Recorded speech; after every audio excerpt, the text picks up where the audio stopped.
Hello friends, how are you? कैसे हैं आप सब? स्वागत है आपका अपने ही चैनल मीडू स्टडी में। मैं हूं आपका फ्रेंड आशुतोष आयम इंदौर से। एंड दोस्तों, जैसा आप जानते ही हैं, मीडू स्टडी आपका अपना चैनल है जिसमें मैनेजमेंट के अलग अलग टॉपिक्स को हम पढ़ते हैं, समझते हैं बड़े ही सिंपल वे में। फ्रेंड्स, हमारी आज की जो वीडियो है वो स्ट्रैटेजिक मैनेजमेंट से है। और स्ट्रैटेजी मैनेजमेंट में आपको ध्यान होगा, पिछले कुछ वीडियो से हम स्ट्रैटेजी इंप्लीमेंटेशन, यानी कि आपने स्ट्रैटेजी बना ली, फॉर्मुलेटेशन में हमने पढ़ा था, उसको अब इम्प्लीमेंट कैसे करें।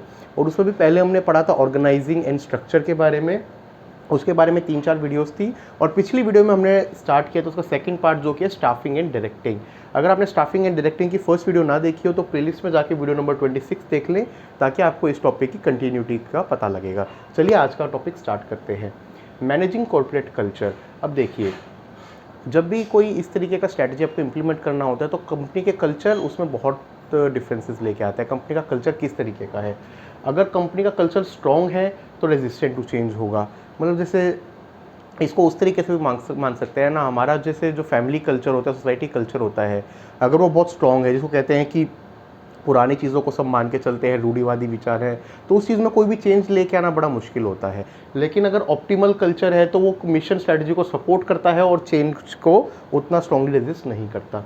Management must evaluate what a particular change in strategy means to corporate culture, assess whether change in culture is needed and decide whether attempt to change the culture is worth the likely cost. तो management को decide करना चाहिए कि culture जो है वो क्या ज़रूरी है, सबसे पहला चेंज लेके आना, क्या उसको करना वर्थ इट है। और थर्ड चीज़, देखिए, कोई भी आप चेंज लेके आते हैं उसमें हमेशा कॉस्ट इन्वॉल्व होती है।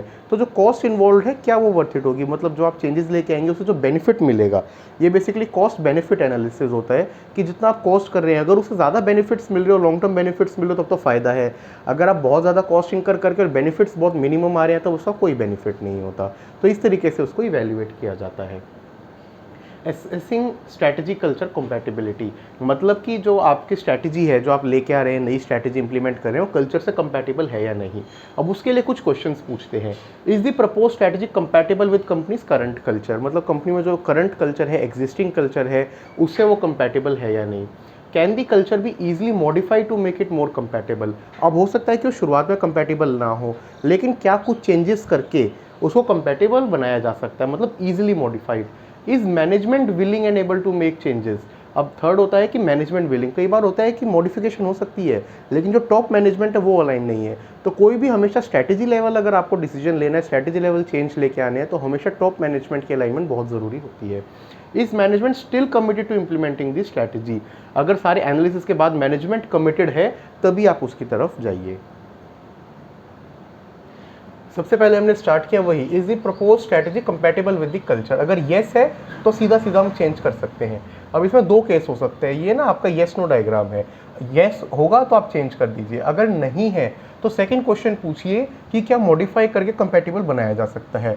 अब उसमें येस है तो उन एक्टिविटीज़ को जिससे मॉडिफाई किया जा सकता है इम्प्लीमेंट करके चेंज कर दीजिए, नहीं है तो फिर थर्ड क्वेश्चन पूछिए। मतलब फर्स्ट क्वेश्चन था, जो क्वेश्चंस हैं वो ऑरेंज में है और जो एक्शन पॉइंट्स हैं वो आपके रेड में है।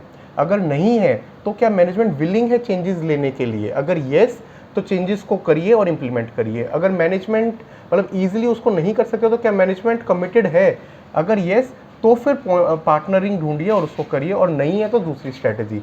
मतलब आपके किसी भी स्टेप पे अगर नो होता है तो आपको एक्स्ट्रा एफर्ट्स करने पड़ते हैं, येस होता है तो आप उस चीज़ के साथ चेंज कर सकते हैं। ये इस डायग्राम का मीनिंग है।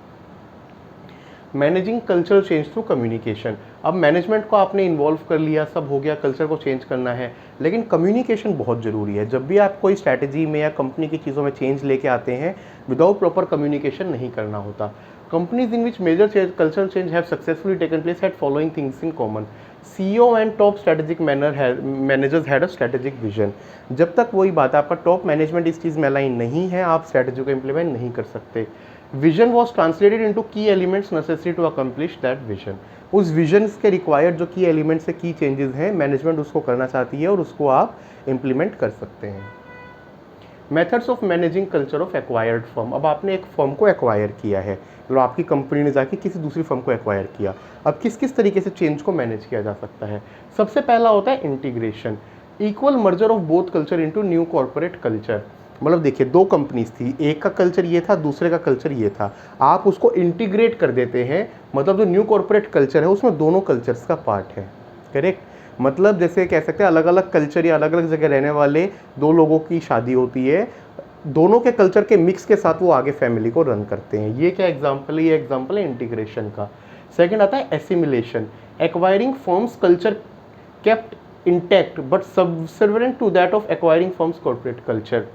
एक्वायरिंग फर्म के कल्चर को आप चेंज नहीं करते, जो दूसरी कंपनी है उसको अपने अंदर एकोमोडेट कर लेती है। मतलब कहती है ठीक है हम क्यों बदलें, वही जो हमने पहला एग्जांपल लिया मैरिज वाला, उसमें जो गर्ल है उसको ये कहा जाता है तो वो अपने कल्चर को फॉलो कर, बट हमारी फैमिली के आके जो हमारे ट्रेडिशंस हैं उसमें भी कंट्रीब्यूट कर। ये एग्जांपल हो गया आपका एसिमिलेशन का।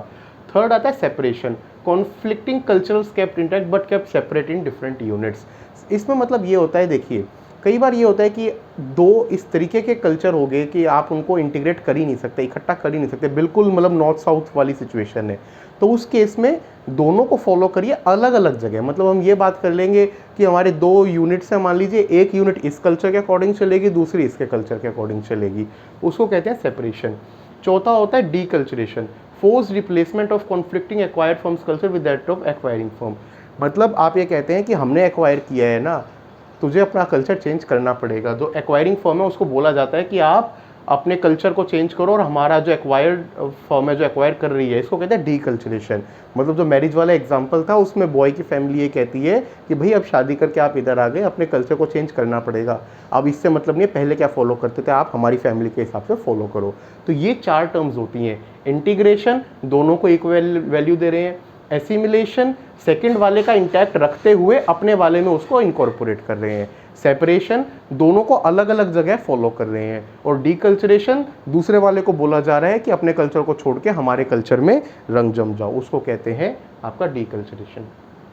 Managing diverse cultures following an acquisition, अब आपने एक्विजिशन कर लिया, अब अलग अलग डाइवर्स कल्चर्स होंगे, उसको कैसे मैनेज किया जा सकता है? Choice of which method should be based on how much members of firm value preserving their own culture. कितने मेंबर्स जो हैं उसके अपने कल्चर को फॉलो करते हैं। मतलब आपने मान लीजिए दूसरी कंपनी को एक्वायर किया, 50 लोग हैं, लेकिन कुछ दिन के इंटरेक्शन के बाद आपको पता लगा कि एग्जिस्टिंग फर्म की पॉलिसीज कल्चर से वो लोग खुद खुश नहीं थे। 5-7 लोग जो पुराने हैं, जो 20-20 साल से वहाँ काम कर रहे हैं, वो उनको उससे मतलब है, जो नई जनरेशन आई है उनको कोई मतलब ही नहीं है। अगेन फैमिली वाले एग्जाम्पल में मतलब ये पता लगा घर में दादा दादी हैं, उनको कल्चर से मतलब है, बाकी जो 10 मेंबर रहते हैं वो सब कुछ मॉडर्न विचारों वाले हो चुके हैं। तो पहले वो एसेस करिए कि कितने मेंबर्स उस पर करते हैं। Second, how attractive they perceive the culture of the acquirer to be. दूसरा, वो आपके कल्चर को कितना अट्रैक्टिव फील करते हैं, मतलब आप उन पर अपना कल्चर थोपने जा रहे हैं, क्या वो उसको लेने के लिए विलिंग है या नहीं, वो असेसमेंट भी बहुत ज़रूरी है। तो मैरिज के केस में मतलब इस चीज़ को असेस करिए। आप तो फोर्स कर रहे हैं भाई लड़की को कि हमारे कल्चर में रंग ढंग जा, बट क्या वो उस अपने को चेंज करने के लिए विलिंग है, क्या उसको आपका कल्चर अच्छा भी लग रहा है या आपको बैकवर्ड मान रही है। ये आपकी सेकंड असेसमेंट होती है। इनके बेसिस पे डिसीजन को लिया जाता है। अब इस डिसीजन के बेसिस पे दो स्ट्रैटेजी हो सकती हैं। पहली होती है integration, involve relatively balanced give and take of culture and managerial practice between the merging partners.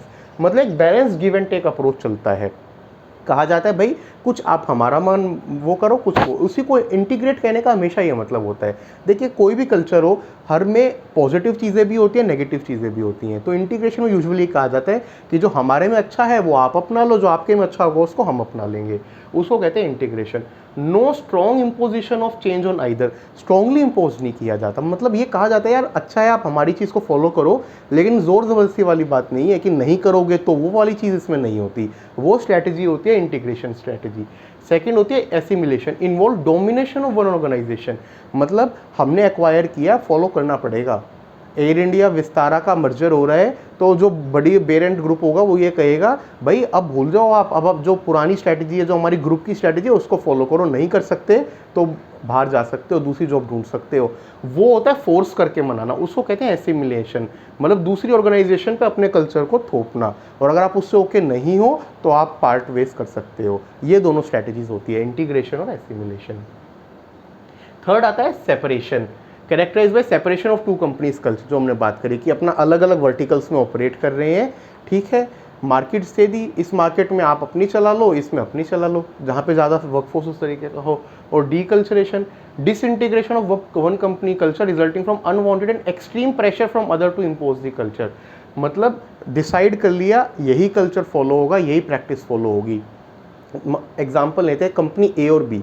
A company में था स्ट्रिक्ट वर्क अटेंडेंस का टाइमिंग्स है, फॉलो होता है, 5-10 मिनट भी ऊपर हुए तो आपका हाफ डे लगता है। सेकंड में फ्लेक्सी सिस्टम रहा है, मतलब हाइब्रिड कल्चर रहा है। अब वो दोनों कंपनीज मर्ज होती हैं तो उसमें जो एम्प्लॉयज़ दूसरी कंपनी से आए हैं उनको उस हाइब्रिड कल्चर की सिस्टम की आदत होगी, उनको वर्क फ्रॉम होम की भी आदत होगी। पिछली कंपनी वाले हैं उनको शुरू से उस चीज़ की आदत है, अब वो ये कहेंगे यार हमें फैसिलिटी नहीं मिली थी, इन्हें भी नहीं मिलनी चाहिए।